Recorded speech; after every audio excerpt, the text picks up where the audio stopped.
আসসালামু আলাইকুম রহমতুল্লাহ। প্রিয় শিক্ষার্থী বন্ধুরা, কেমন আছো তোমরা? আশা করি অনেক ভালো আছো। তোমাদেরকে শুভেচ্ছা ও স্বাগতম। ক্লাসের দ্বিতীয় অংশে আমরা ঢাকা বোর্ডের কম্পিটিটিভ সেন্টেন্স এর সলভ করতেছিলাম। তো দ্বিতীয় অংশে আমরা এখন ফিরে যাচ্ছি, কথা না বাড়িয়ে। তবে তোমাদের যে কোনো প্রয়োজন থাকে কমেন্টে আমাকে ইনশাল্লাহ জানাবে, এবং এই অল্প সময় দিয়ে তোমরা যাতে প্রস্তুতি কমপ্লিট করতে পারো এই জন্য অল্প করে করে শিখো। The patient was so serious and we are looking for a doctor. রোগীটা এত মারাত্মক অবস্থায় ছিল যে আমরা একটা ডাক্তারের খোঁজ করতেছিলাম। অ্যালাস, কিন্তু হাই, দ্য পেশেন্ট হ্যাড ডাইড। রোগী মারা গেছেন। বিফোর, তাহলে বিফোর কি হতে পারে? রোগী মারা গেছেন ডাক্তার আসার পূর্বেই, এরকম হতে পারে। তাহলে বিফোর দা ডক্টর কেম। হ্যাঁ, যদি এই একটা অংশ পাস্ট পারফেক্ট হয় আবার অন্য অংশটি পাস্ট ইনডিফিনিট টেন্স হয়, এখানে এখানে হ্যাড প্লাস বি থ্রি আছে, এই কারণে আমরা এখানে পাস্ট ইনডিফিনিট টেন্সই করেছি। তুমি চাইলে আরেকটা উদাহরণ ইনশাল্লাহ যদি প্রয়োজন হয় আরো ক্লিয়ার করার, আমাকে কমেন্টে জানাবে, আমি এই বাক্যটি আরো ক্লিয়ার করে দিব যদি প্রয়োজন হয়। এটি একটা নিয়মের উপর আসছিল, পাস্ট পারফেক্ট এবং পাস্ট ইনডিফিনিট। দ্বিতীয় বাক্য, sharing is dash, so teach your children how to share. Sharing জিনিসটা কি?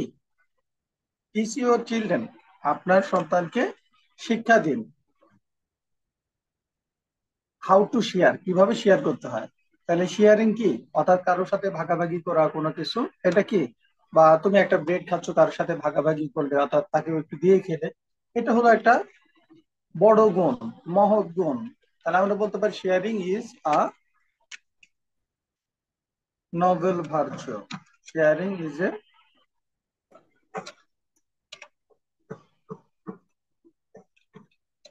Virtue. Sharing is a Nobel virtue, অর্থাৎ শেয়ারিংটা একটা মহৎ গুণ। তো এটা এসেছে তোমার এই সাধারণ জ্ঞানের উপরে। Everybody must be conscious of health because, সবাইকে তার স্বাস্থ্য সম্পর্কে সচেতন হতে হবে। কারণ কি? কারণ হলো আমাদের এখানে একটা প্রবাদ বাক্য জানা আছে, আমরা ওই প্রবাদ বাক্য দিয়ে করার চেষ্টা করব। এই পরীক্ষায় কিন্তু অনেকগুলো বাক্য এসেছে যেগুলো প্রবাদ বাক্যের সাথে সম্পৃক্ত। তো আমরা স্বাস্থ্য সম্পর্কে যে প্রবাদ বাক্যটা জানি সেটা কি? স্বাস্থ্যই সম্পদ। তো আমরা ওটা লিখি, হেলথ ইজ ওয়েলথ। ওকে, তোমরা সাথে সাথে শিখে নিবে, অল্প সময় class. The train will start at 10 a.m. Now it is 9:55 a.m. So work fast. Lest, এটা লেস্টের নিয়ম এসেছে। লেস্টের নিয়মটা এটা আমি শুধু একটু তোমাদেরকে বলবো, না বললে অনেকের জন্য হয়তো প্রবলেম হবে বুঝতে। লেস্ট দিয়ে যদি কোনো বাক্য থাকে তাহলে সেই ক্ষেত্রে তোমরা কি করবে, এরপর একটা সাবজেক্ট লিখতে হবে। ওকে, একটা সাবজেক্ট লিখবে, এরপরে কি লিখবে? শুড লিখবে, এরপরে ভার্বের প্রেজেন্ট ফর্ম হবে। এই নিয়মে আমরা করব। কাজেই তুমি হাঁটো, যাতে 10 মিস না করো। লেস্ট, তাহলে তুমি, অথবা কেউ যদি উই লেখে তাও হবে।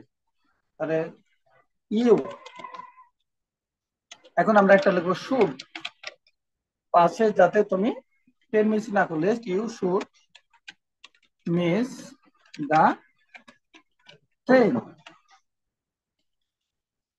তাহলে এটা কেমন হলো যে ট্রেনটা তো 10টায় ছাড়বে, এখন 9:55 বেজে গেছে, তাহলে দ্রুত হাঁটো, নতুবা তো তুমি 10 মিস করবে, আমরা 10 মিস করবো। তাহলে এখানে সাবজেক্ট লিখতে হয়, শুড লিখতে হবে এবং ভার্বের প্রেজেন্ট ফর্ম। এই শুডের জায়গায় কেউ যদি মাইট লিখতে চায় তাও হবে। সর্বশেষ যে বাক্যটি এসেছে এটাও কিন্তু নিয়মের উপরে। Corruption is a hindrance to the development, অর্থাৎ দুর্নীতি হলো উন্নতির পথে একটি বাধা। It is high time. It is high টাইমের নিয়মটা কি? আমি শুধু নিয়মটা লিখতেছি। ইট ইজ হাই টাইম থাকলে তোমরা কি লিখবে? সাবজেক্ট লিখবে, এরপরে ভি টু লিখবে, এরপরে যে অবজেক্ট লিখবে, এইভাবে করার চেষ্টা করবে। তো করাপশন ইজ এ, কেউ যদি অন্যভাবে করতে চাও আমাকে কমেন্টে লিখে জানাবে, তোমারটা হয় কিনা সেটাও তোমাকে জানিয়ে দেওয়া হবে। Corruption is a hindrance to the national development, দুর্নীতি জাতীয় উন্নতির পথে অন্তরায় বাধা, ইট ইজ হাই টাইম, এখনই উপযুক্ত সময় আমরা দুর্নীতি বন্ধ করি বা নিয়ন্ত্রণ করি। তাহলে উই অথবা গভর্নমেন্ট যেটাই দিই, উই নিয়ন্ত্রণ করার ইংরেজি হলো কন্ট্রোল। তাহলে সেই ক্ষেত্রে আমরা কি করব? উই কন্ট্রোল কারাপশন, আমরা দুর্নীতি বন্ধ করি।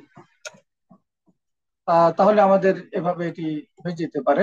ঠিক আছে, তো আশা করি তোমরা বুঝে নিয়েছো। যদি কারো বুঝতে সমস্যা থাকে জানাবে।